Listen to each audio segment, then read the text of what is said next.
You want to know something? It is very weird and exhausting being a Persona user. I thought I was going to get a very cool and awesome looking Persona, but the only thing I got was some mouse named Mickey.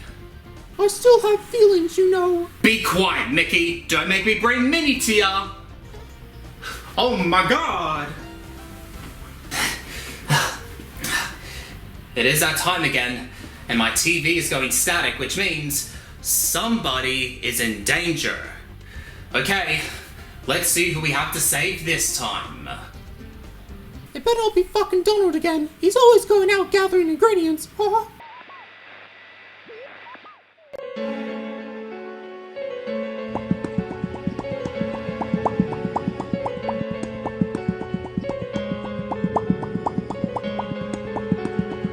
So yep, I'm doing it again. I'm gonna try to review a Persona game for the third fucking time. And it's always fascinating and somewhat interesting to look back on your previous work and realize the mistakes you made. Like when I tried to review Persona 5 under the title Brief Exam, which was a short and simple essay about the game. But I wasn't a fan of that style towards the end. And I tried doing it for a second time later on, this time in a part-for-part review series talking about each section of the entire game, but that ended up not doing too well. And what made it worse was I used the text-to-speech guy, which was pure dumb, stupidest thing I've done on this YouTube platform. But the point I'm trying to make is me, you, and everyone around you will make mistakes in life. But you can end up being a better version of yourself towards the end of the discovery as long as you learn from your mistakes and try not to repeat it. Like licking out of the toilet seat? Yes, my dear boy, like licking from the wait, what the fuck? And now, being turned off from talking about Persona 5 on the channel, let's check out a different game in the series to potentially ruin. Persona 4 Golden. When I heard that game was going to be released on Steam, I knew I had to get my hands on it for myself. I've heard a lot of good things about Persona 4, and I was so keen on checking that game out for the first time back in early 2021. And from start to finish, I absolutely loved it. But now replaying the game for a second time, I suppose I should bring out the critical side of myself, trigger as much fanbase of Persona 4 as I can, and take a look at this game in a fair and honest review. The story begins with our main character we'll be playing as, even though his name is Yu Narukami as confirmed by Atlas, but you can name him whatever you desire, and I went for Dr. He recently moved to a small quiet town in Inaba to live with the Dojimas, his uncle and his cousin Nanako. He'll be staying at Inaba for a whole year due to his parents working abroad. As he starts to settle into the new town, he begins going to school and making some friends along the way. However, there are some pretty disturbing things happening around town. Someone has been kidnapping people and murders have been discovered and found hanging on top of the television antenna.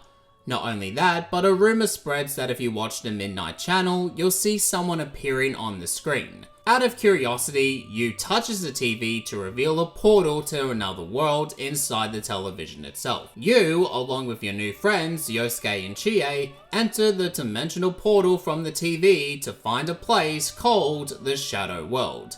Yes, I know it sounds bizarre on paper, but stay with me here. And you also bump into a different character named Teddy, who is pretty much the mascot of this game. He's dressed as a bear, and he's also a less annoying version of Morgana. At this rate, it might end up getting bare naked. Okay, I'll take that back. Look, he can be annoying at times, but at least he doesn't tell me to go to bed frequently, so that's a major plus for me. Around this time and about to be attacked by the shadows, Yu discovers his persona and using it unlocks his true potential and the power to stop the shadows. After learning about the Shadow World, we learn that anyone who is shown from the Midnight Channel will be on the verge of getting murdered. And the only way to prevent it from happening is to gather your team, enter the Shadow World, and save your victim.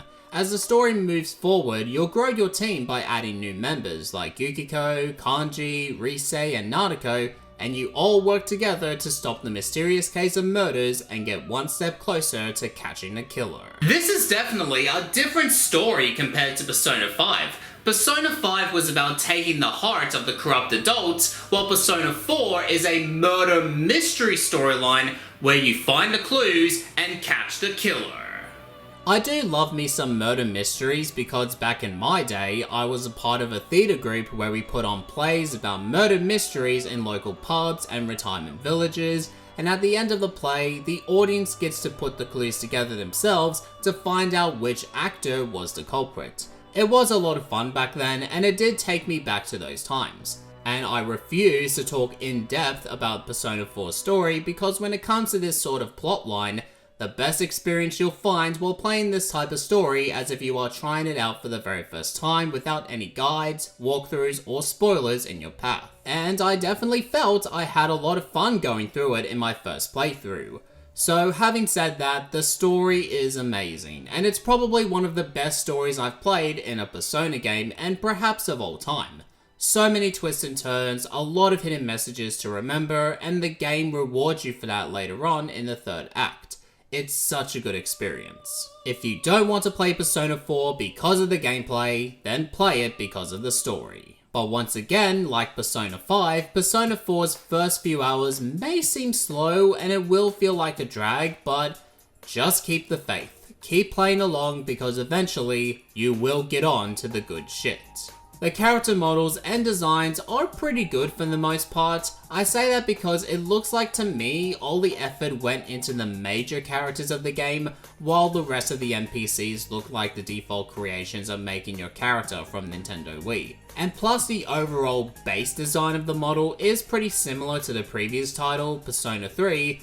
Not really a bad thing MIO, but when you do see it, it can be noticeable. Like Persona 5, Persona 4 highlights its gameplay into 3 segments and we'll get into the first one being the RPG side. And speaking of characters earlier, I love their personalities and I love how each of them are motivated and committed to doing what's right. Yosuke turned out to be a pretty cool dude to hang out with. We chill with Chie to make her feel more confident, and Yukiko cooks for you and she learns to feel more confident in herself. It felt like I was abandoning my real life mates to hang out with, just so I can go to the cinemas with Kanji to watch a new release film. That's how deep the characters can get in this game. Well, you're more handsome in person than in your photo. Throughout the game, you'll unlock confidants by coming into contact with many other characters in the game, like Adachi, a police detective who works with your uncle, your cousin Naruto as mentioned before, a sweet innocent child who is really mature for her age. She even manages to make a full egg on toast for breakfast, which is baffling to me, because the only thing I could make for brekkie when I was at the age of 8 was cornflakes with milk. Yum yum. And you can also form a bond with a fox. Yep. Not much to say there. Still though, it's always cool to unlock new confidants and I wouldn't sleep on it. It allows you to open more conversations with characters and can even improve or add new varieties in combat. And outside of character bonding, you can do tasks to increase your social stats like studying, making origami, translating languages, trying your might to finish the Mega Beef Bowl Challenge, or even growing vegetables. Great vegetables. There's plenty things to do, a lot of sights to see, and it'll feel like you'll never run out of tasks to accomplish. Moving over to the second part of the gameplay, being the turn-based combat. Before exploring a dungeon in the Shadow World, you can enter your local store to purchase different weapons and armor to help prepare you and your team as you all head into battle. Inside the dungeon, you can come across a shadow to fight. You can either get the advantage by attacking them first, or they attack you first instead and they'll have the advantage. Whichever the case, the objective is still the same as you try your might to defeat them. You can choose your party members and you can control them or they control themselves when it comes to defeating your opponent. You can do your basic attack, defend yourself from incoming attack, analyzing your enemy to find their weakness and strength, and you can use your persona to inflict damage like fire, wind, ice, electricity, and can even heal your team and increase their stats for a short period of time. If you do manage to hit one enemy's weakness, then you'll get another turn. and once you hit every enemy's weakness, you can then use the option to rush in for an all-out attack. After a battle, you will level up, earn points, and some cash after a long day's work.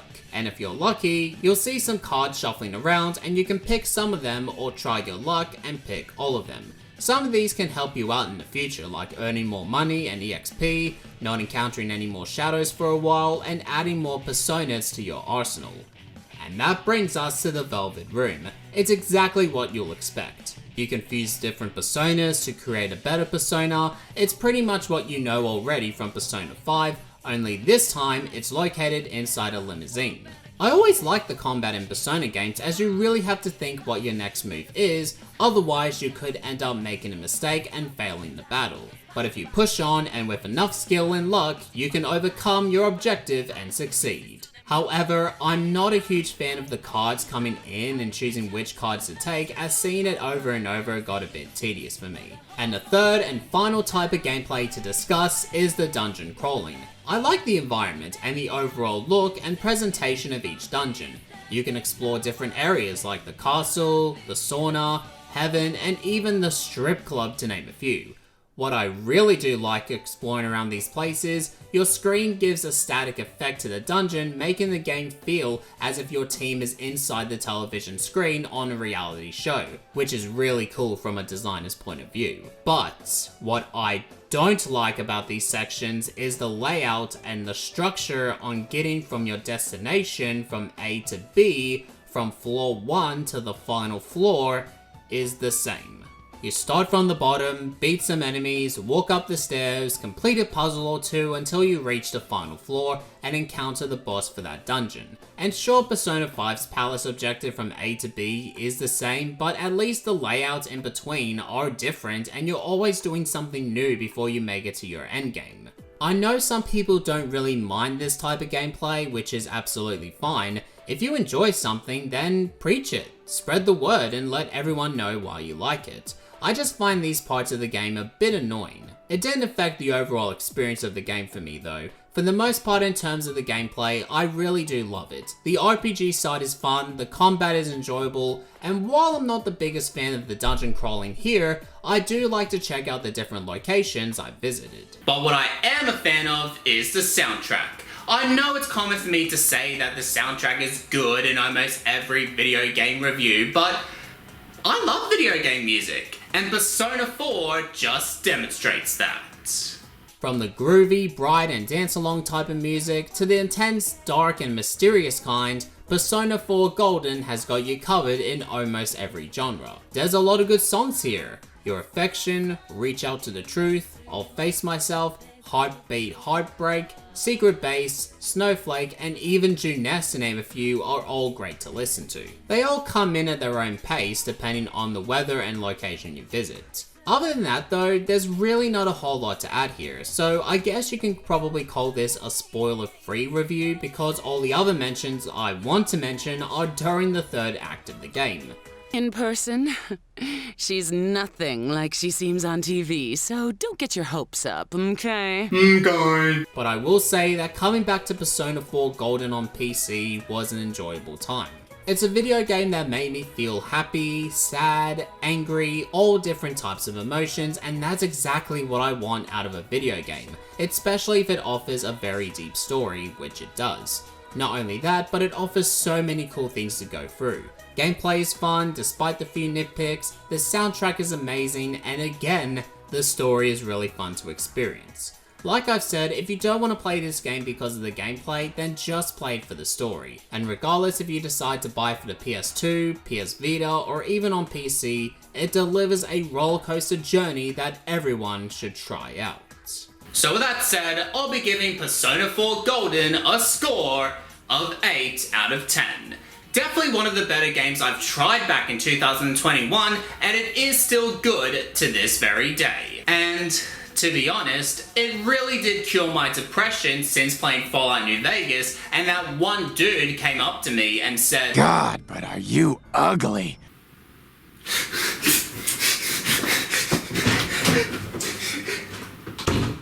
Why are we still here? Just to suffer every night.